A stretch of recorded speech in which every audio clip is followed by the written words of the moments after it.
Now we have some news coming in from the Indian Health Ministry. Confirmed cases in India stands at more than 49,300, out of which close to 3,000 cases have been recorded in just the last 24 hours. More than 1,600 people have lost their lives in India. 126 people succumbed to the virus in the last 24 hours. Now, the daily number of new infections has also been on the rise. Just yesterday, a jump of 3,900 cases was recorded. This was India's highest surge in cases recorded in a single day. And it was also India's deadliest day with close to 200 deaths. Today's surge is not as high as yesterday, but the uptick in India's curve continues. The bar graph on your screens shows the surge in cases and deaths in the last 5 days. India has recorded one of its worst weeks since the pandemic broke out in early March. Now, this comes at a time when India has ended its third phase of the lockdown, and restrictions have started to ease.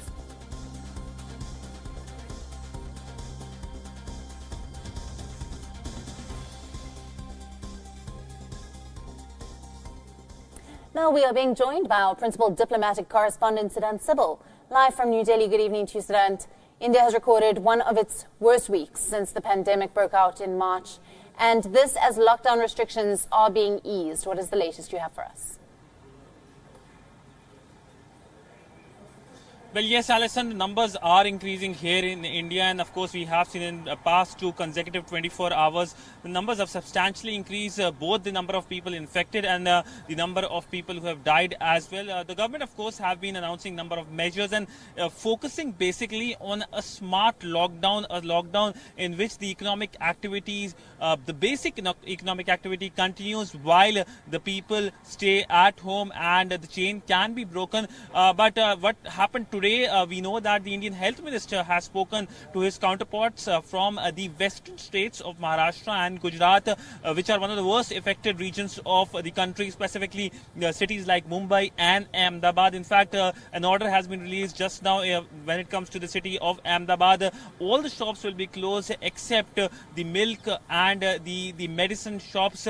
But talking about globally, internationally, what India is doing, tomorrow will be an important day because from tomorrow, the Indian government will be launching its biggest repatriation process to get back the people, the Indians who have been stranded across the world. This is a facilitation process, and basically one has to pay to get back to India and has to follow all the standard protocols, whether it is the social distancing measure on the plane or on the Navy ships, which will be helping in repatriation of these Indian citizens, or whether it is coming back here and staying in India for a period of 14 days at the quarantine centers, paid quarantine facilities. They, of course, have to mandatorily also download the Arogya Setu app, which is Government of India app, to give all the information. But by and large, this is a mammoth exercise in which India is expected to bring back 14,800 of its nationals. This is the rough estimate in just first 1 week, which starts from tomorrow. The first flights will be arriving here in India, in the southern Indian state of Kerala tomorrow from the Gulf region, from UAE. UAE, remember, is the largest concentration of Indians and is expected to get a lot of people from there. In fact, we are flying 64 flights in the first 1 week, and most of these flights will originate. In fact, 25 flights will be originating from the Gulf region and 10 of them from UAE to bring back Indians here in the country. And in the first phase, we are expected to bring back 1,94,000 people, which is a huge number. Siddhant, thank you very much for that update. Siddhant Sibal, our principal diplomatic correspondent, bringing us the latest on COVID-19 in India.